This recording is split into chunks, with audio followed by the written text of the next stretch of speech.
Hindi natin papatagalin pa. Ito yung Sakura PE 80,000 na natapos na nating i-reveal ang specs nito guys. At ngayon isusunod naman natin si Tucson-Ra. Tingnan nyo kung ano pagkakaiba ng dalawang ito. So ngayon i-reveal natin si Tucson-Ra CE 30,000. Ito rin ang pinakamalaking power amplifier ni Tucson-Ra. So nag-request tayo na baka pwedeng i-open naman para sa ating mga viewers na nag-request. Dahil ito ang pinakamalaking power amp. Maliban sa nakapatong dyan, ito guys ang pinakamalaking power amp ni Tucson-Ra. Wala pang nakikita nito masyado. I-open na natin yan. Sige, bubuksan na natin. So yan guys, natanggal na yung screw. Bubuksan na natin. Bubuksan na natin guys. Ayan na. Malupit talaga si RP. Bukas na ba? Bukas na to. Kahit walang assistant, tayo na lang magbukas. Sige pare, RPTV tips. Tigas pa eh. Tigas pa. Ayan na. Okay. Tara.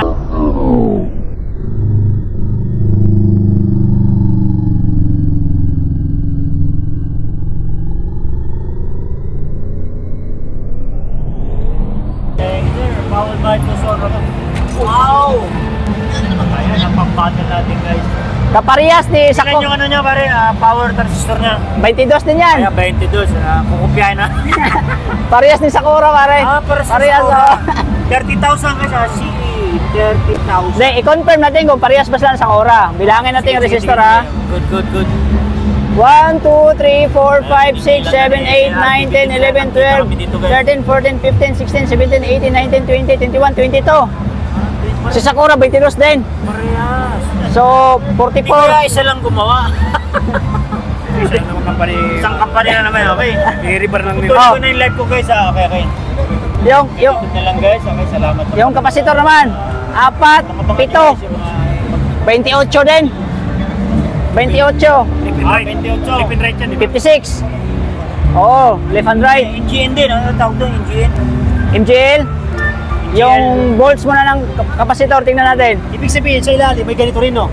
Ilalim no? Hindi, kapilaan. Wala na. Kapal eh. Oo. Hindi, supply ang silalim. Supply andon. Supply na silalim. Supply na ba? Wala na ganito? Dalawa rin supply niya sir, o isa lang? Dalawa rin yan. Dalawa no, kapilaan siguro. Hindi natin masilip. Masilip. Ano sir, isa ba ito? Malapit. Ano na to? Lumot na to, RTV tips. Ayun na yung ano. Lager din po. Si RT. Ano to Ayun yung kapasitor niya, 120 volts to 22,000 UF. Yes, good. Parehas na parehas talaga. Isa lang gumawa. Nauna tong lumabas. Huli yun. Sa China ba rin? Isa lang. Yung ano naman, transistor. Sa transistor tayo ha. MGL 4302A SGP62.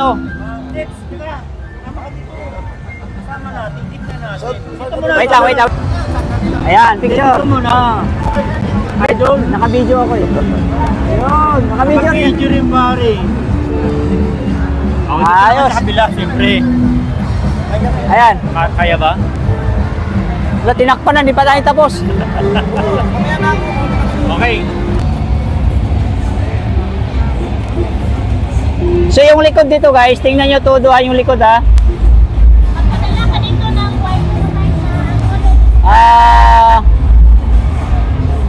2 in.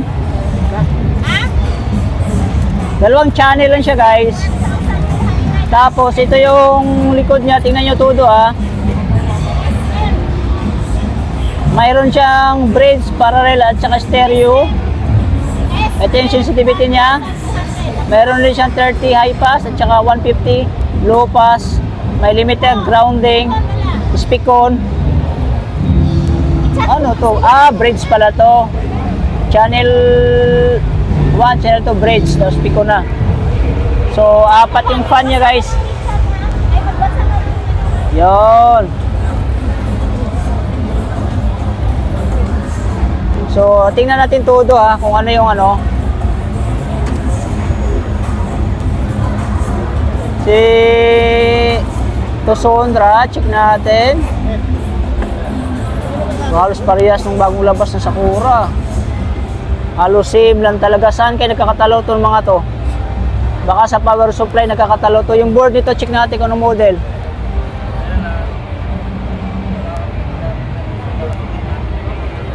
If Pure copper yan ha? pure copper. Dalawang power supply. Ngayon, ang price nito, tinatanong lang kung magkano. FG 3000 watts PO28. Ilang watts to? 5,000. So, 5,000 watts per channel pala to. Grabe, laki ng resistor, oh. Kasing laki ng kalingkingan, oh. Tingnan mo resistor, oh. Ang original price niyan, 105,000. Pero ibigay ko na ngayon. 105,000 daw to. Pero pag ngayon to bibilihin, magkano? Tira na dali. Wait. Grabe naman to mag-sales. Ito Sundra, oh. Oh, birahan na to na. Katong gamay, pila may price na to? Asa to? Itong gitesting. Kato sir, 68,000. Pero bigay namin yan, 52,000. Binili na ng client. Binili na agad? Oh. Hindi ko tuloy na review, binili na eh. Binili na si Sir. Tinisting. Yan nakaupo. Siya ang nakabili. Si Sir pala kumuha. Ikaw pala kumuha, no? Si Sir, may-ari no. Mamaya Sir, review natin Sir, ha?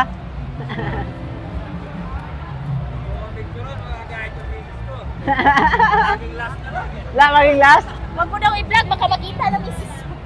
Yung last pa naman, di nauubos. Palaging last, hindi na nauubos yung last.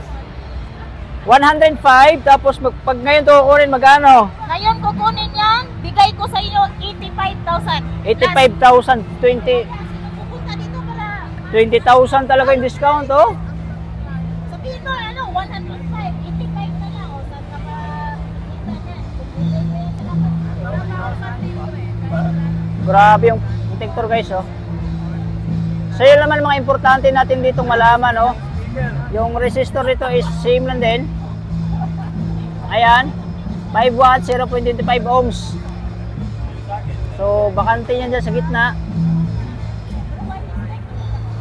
Okay na tayo, ha.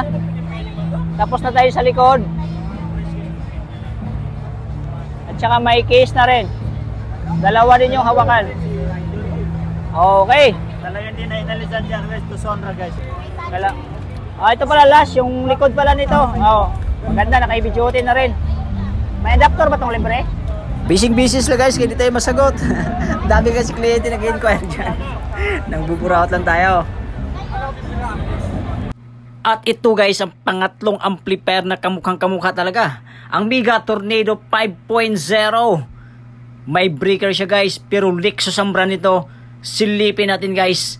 Dahil yan ay kamukhang kamukha talaga. Ipapakita ko sa inyo, ha. Ayan, tingnan nyo yung may tsura niyan guys. Same na same yan. So ang vlog nito sa sunod nating mga videos, ang Lexus Tornado na 5.0. Kaya hindi natin pwedeng idugtong dito yan guys, dahil ibang content naman yon. At maraming salamat. Pakiclick ang subscribe button, pakiclick ang bell button all para ma-notify kayo sa sunod kong mga videos. At maraming salamat. Siyempre may katabi yan, yung pinakamahabang kabaong. Kaya abangan. Bye bye.